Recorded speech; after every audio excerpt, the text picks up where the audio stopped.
1200, in a little town called Assisi, there was a young Italian. His name Francesco, and he had an experience that changed his life forever. And he let go of his riches, his father's wealth. He left home, began to live in the forest. He began to build a community that would live a different way. And he would go back into the town in rags. He would beg for bread. And some people gave him bread. Some people whipped tomatoes at his head. But he kept open. He kept seeking peace and joy till his last days. And as he sang in the town begging, he would sing Pace e bene, peace and good. He was singing to the people, wishing them peace and goodness in their lives. And then he would sing, Sì a tutti, yes, to everyone, not just the in crowd. And then we call out in the song, O Francesco, O Chiara, O Francis, O Claire. Those were the two young people who formed the beginning of a community that lived beautifully on the earth.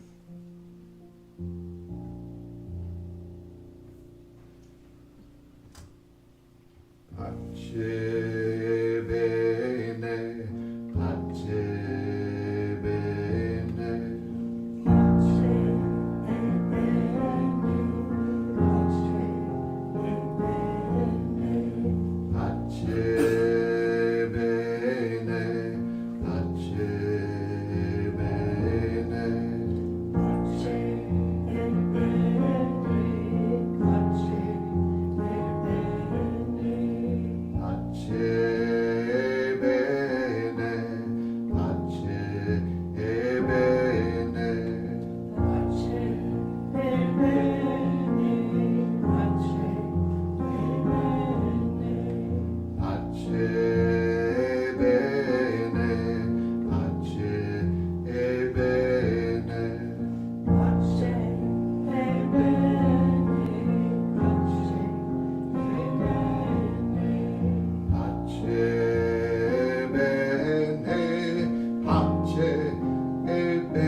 times when we're singing, and of course now in the silence, I keep my eyes closed, so I have no clue what's happening in the room. And so last night I watched the video of the prayer session, right? And I noticed that Jean Marie at one point got up and just stretched out on the floor and was like, is that right? Yeah, that I find it easier to meditate. I have such poor posture that when I meditate sitting, I find that I get too distracted by my discomfort. Yeah, no, it was lovely. Yeah, sorry. It's exactly what they do in Taizé in France. When there's not 6,000 of them, because when there's 6,000, it's like elbow to elbow, and you can't spread out.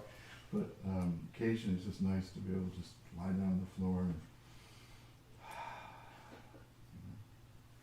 I remember once going through a particularly difficult time when I was in my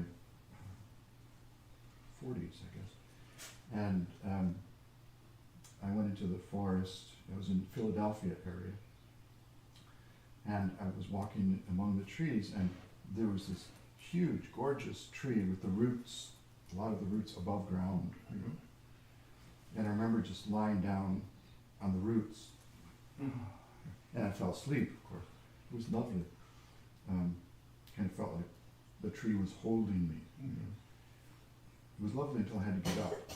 And then, because I had slept a long time, sleeping on the roots of the tree to get me back, particularly painful experience. Anyway, Pittsburgh. Some of you are familiar with Pittsburgh, yeah? I love Pittsburgh. City of lights and rivers and bridges. It's a beautiful city. I lived there for a couple of years, and every night I would leave the music building on the campus of Duquesne University, and I would walk down the cliff. There was about 120 some steps on the side of the cliff, and at midnight they'd kick us all out of the building because we were practicing, you know, and we were crazy. We practiced in the dark even, you know. But at midnight, a security guard would come through and everybody out. Okay. So we'd leave, and then I'd walk down those steps on the side of the cliff at midnight and walk across the 10th Street Bridge. You're shaking your head, Tim. You know this. You know what I'm talking about. I know the 10th Street Bridge, yeah. And it's over the Monongahela River. Mm-hmm. Right? Every night I do this for 2 years. At midnight. And every single night the river spoke to me. Every single night. It was amazing. It was nothing planned. It was just like I was walking over the river, and I would have a sense of the river communicating to me something. It could be very simple, something, you know, not always in words or I could articulate, but a sense that the river was somehow, some way speaking to me. And I loved it. I looked forward to the midnight walks, you know, across the bridge over the river to my little flat on the south side of Pittsburgh.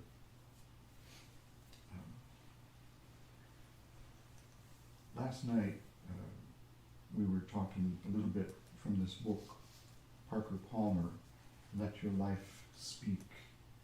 Listening for the voice of vocation. I felt like we made a good start.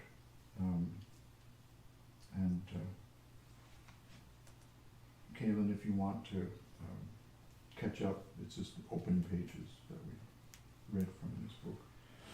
So I thought we'd just continue where we left off last night. And we could talk about it. Okay. We'll wait for you.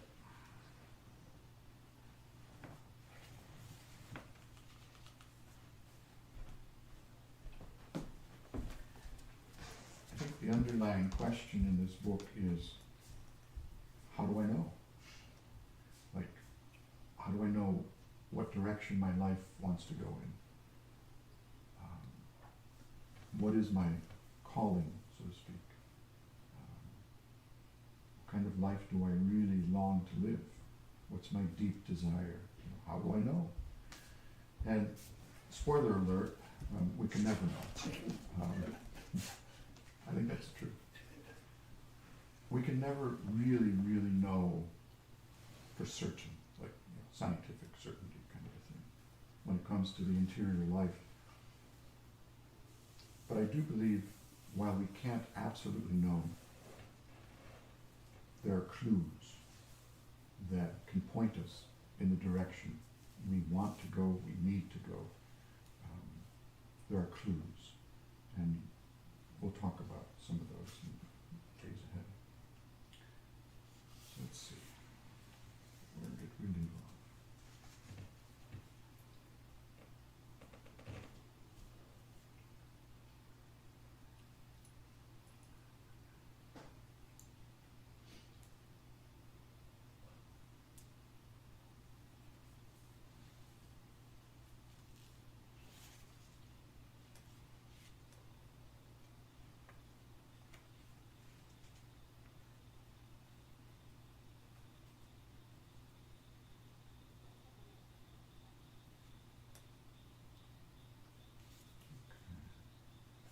I think this is where we left off, so let's see how far we get. So Parker Palmer, the author of this book, this is page 6, often would lead retreats, and I had the joy of attending one of his retreats, and it was truly transformative. He's a very humble man, very wise man, very compassionate man. So here's what he writes. When I offer retreats, I urge people to turn their note-taking around, because the words we speak often contain counsel we are trying to give ourselves.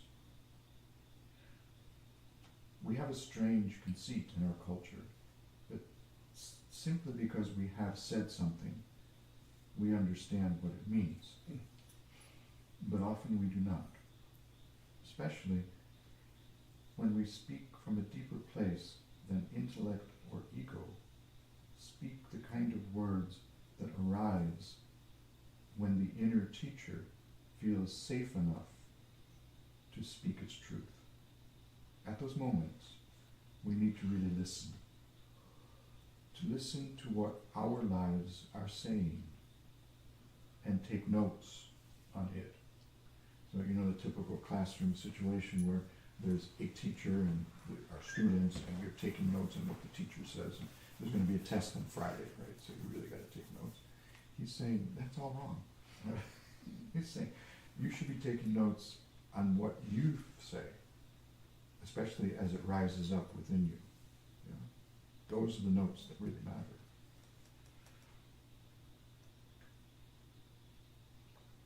At those moments, we need to listen to what our lives are saying and take notes on it, lest we forget our own truth or deny that we ever heard it.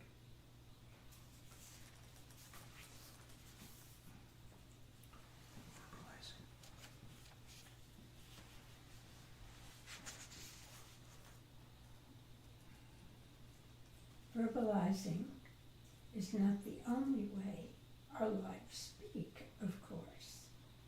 They speak through our actions and reactions, our intuitions and instincts, our feelings and bodily states of being. Perhaps more profoundly than through our words. We are like plants, full of tropisms that draw us toward certain experiences and repel us from others. If we can learn to read our own responses to our own experience, a text we are writing unconsciously every day we spend on earth, we will receive the guidance we need to live more authentic lives.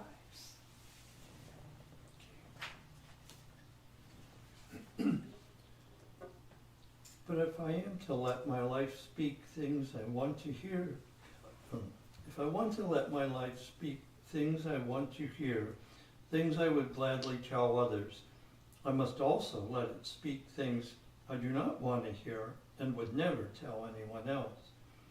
My life is not only about my strengths and virtues, it is also about my liabilities and my limits, my trespasses and my shadow. An inevitable, though often ignored dimension of the quest for wholeness is that we must embrace what we dislike or find shameful about ourselves, as well as what we are confident and proud of. That is why the poet says, "Ask me mistakes I have made."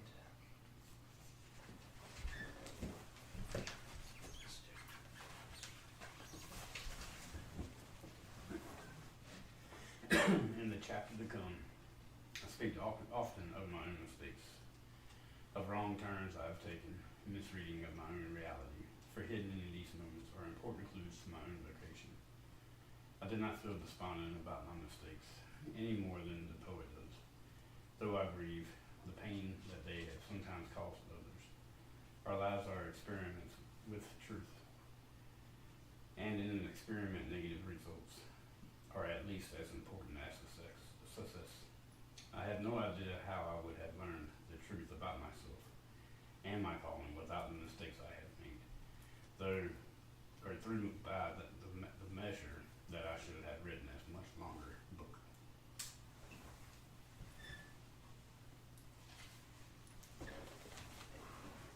How are we to listen to our lives is a question worth exploring. In our culture, we tend to gather information in ways that do not work very well when the source is the human soul. The soul is not responsive to subpoenas or cross-examinations. At best, it will stand in the dock only long enough to plead the Fifth Amendment. At worst, it will jump bail and never be heard from again. The soul speaks in truth only under quiet, inviting, and trustworthy conditions.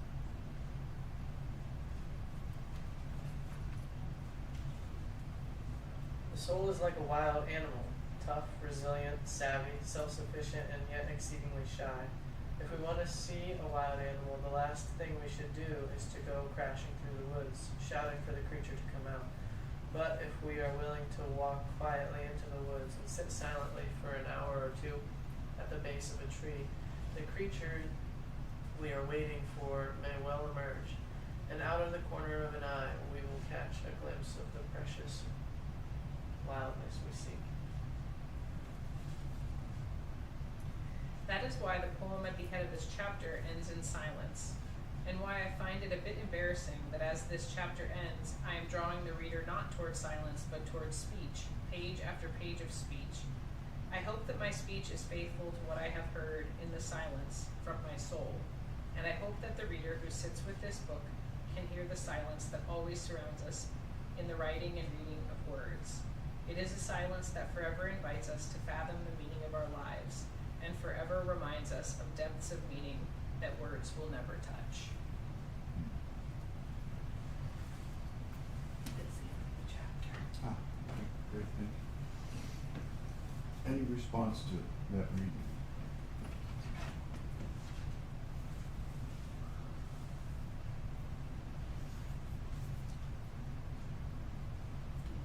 Part 10 read, basically asking yourself the questions, but you also have to ask yourself the questions you don't want to ask. You might understand on the through, like, you're by yourself a lot. At the beginning, you ask yourself the simple questions, it's no big deal. You fight your body to get through it, but by the time your body's strong enough, it's the test of your mind. Because you already asked yourself the easy stuff.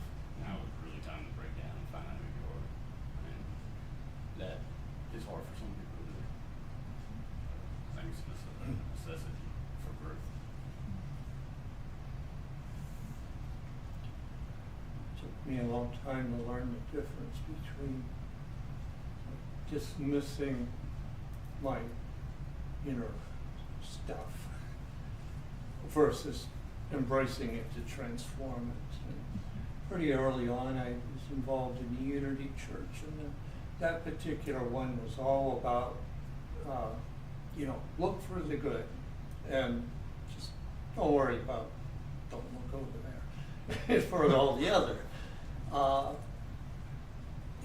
But finding out and that, no, you gotta be able to meet and embrace what we call the dark as a friend.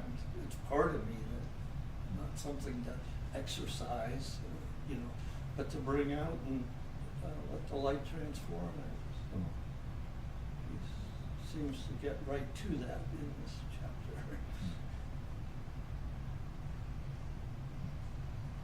I found that over time, I'm getting more and more able to hear those things that just come up from seemingly inside me. I usually call it the Holy Spirit. But you can get pretty pushy sometimes. And I don't usually write that stuff down, but I had just started today, a little bit yesterday, to write some of my responses to the things I was wondering about. So what I was hearing through the readings feels very much like that's what, yeah.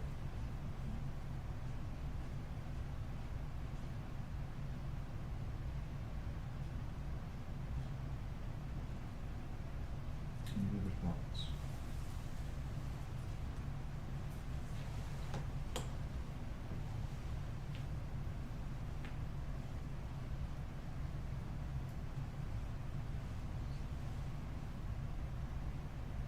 So last night,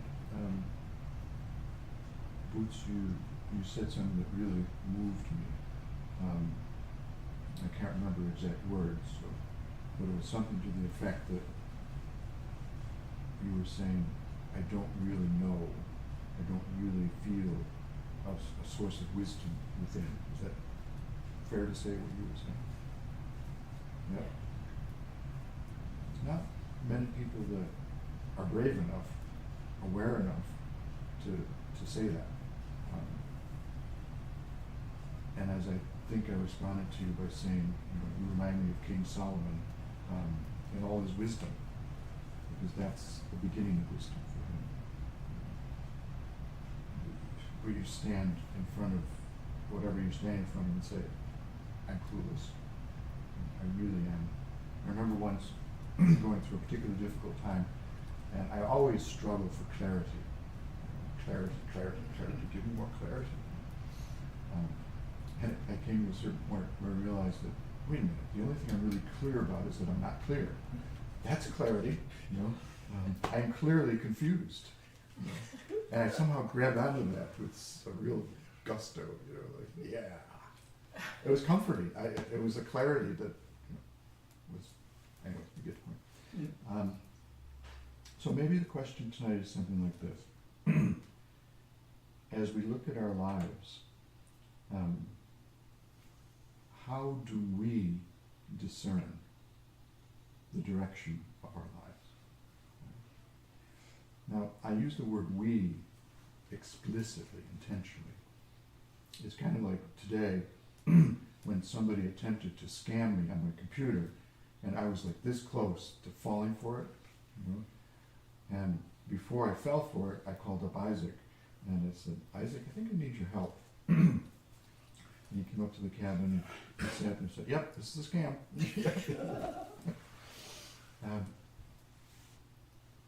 It was a kind of discernment, a we discernment. I couldn't have done it by myself. I was about to give this person the information they wanted. But something in me said, ask somebody else. And so I called Isaac, and that was the thing to do. Discernment is a we thing. I think it's one of the big mistakes that many people make today, is to think that I can discern my life's direction all by myself. And I think there's lots of evidence to the contrary. And so the we thing becomes not just people that are present that you trust and respect and love, who trust and respect and love you, but also in the past. This is one reason why I love reading. You know, when I was 8 years old maybe, I started reading a book that was written a long time ago, and I thought, in my little 8-year-old mind, wow, this is so cool, I get to talk with a person who's dead. But basically, you know, an ancestor, somebody who's, you know, and I could hear what they're saying and you know, have a conversation with them. That was in my brain. And I've always maintained that kind of approach, you know, whether it's reading Aristotle or, you know, some of the great thinkers throughout the centuries, great authors, novelists, poets, and so on. They become my friends, you know, my guides, good guides. Like last night we said, we need good guides. These are some of my good guides. And someday, you know, as I believe, I'll meet them in another dimension, call it what you will. I'm really going to thank them for their good guidance. You know. And as we were singing tonight to Francesco and Chiara, I had this funny sense that somehow they were standing with me. It was kind of eerie, like creepy, wonderful, you know, but their presence was somehow here. So here's the question. How do we discover more and more our life's direction? And I suggest a couple things tonight. You know, as best you can, that you're following your life's call when you think it's near impossible to do. One of the clues, and this is borne out in many, many lives over the centuries, even millennia, that you're following who you are, your life's direction, from deep within. When you come to a place where you say, I can't do this. You remember the scene in The Matrix where Neo is contacted by Morpheus? The original, the first movie. And Morpheus says, do you know who this is? And Neo says, Morpheus? He says, yes. And he says, I want you to go to the window. Oh, Okay. He's in his office, right? The little cubicle. Yeah. Right? And he says, they're here, the people that want to take you. And he looks up and says, holy shit, there they are. And he ducks down. And then he goes through the office and he's hiding. But eventually, he's got to go to the window, right? And go out on the scaffold. Because Morpheus says there's two ways out of this building. One is the scaffold into the roof.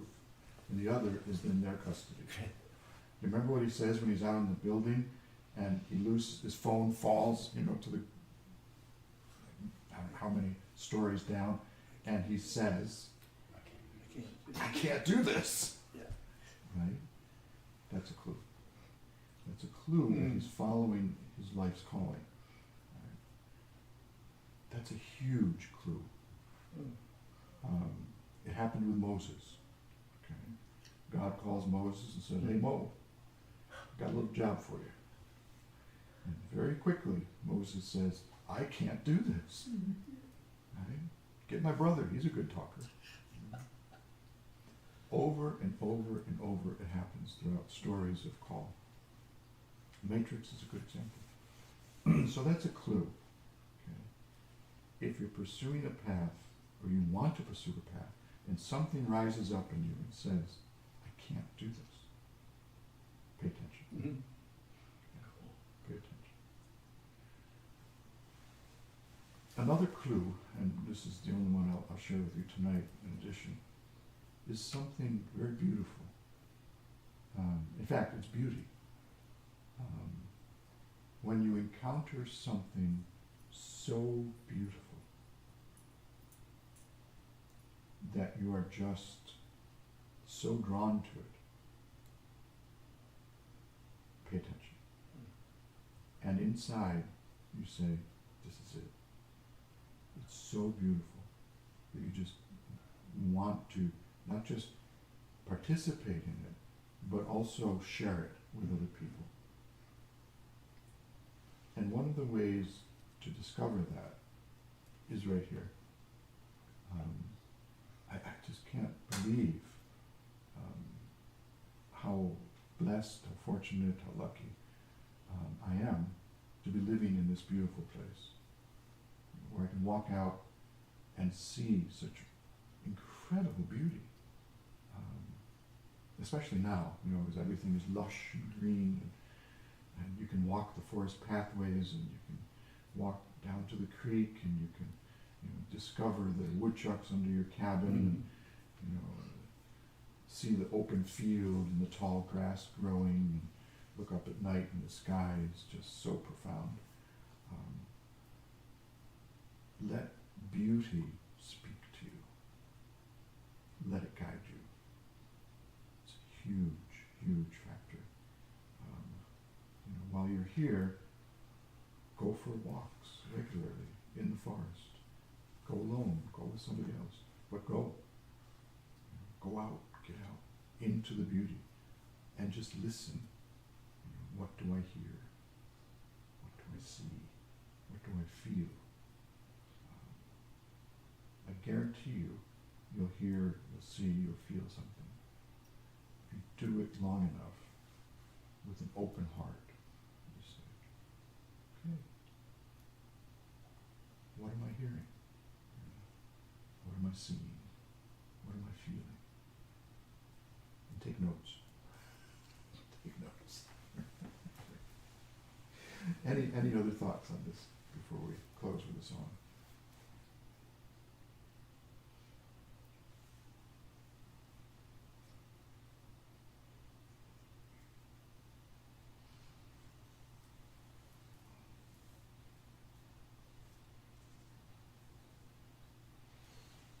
Close with a song.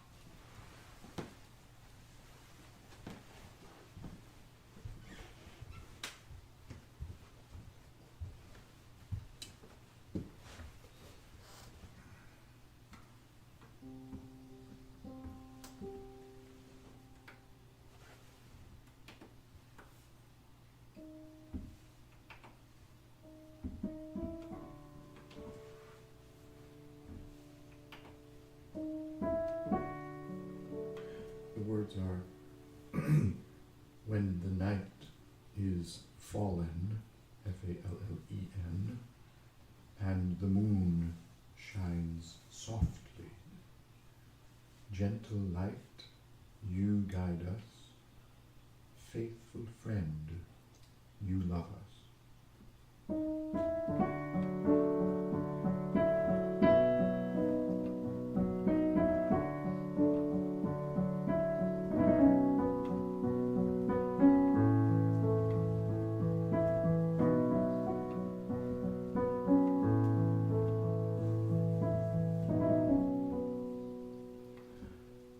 When the night is fallen and the moon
close of this day, we give you thanks for your great love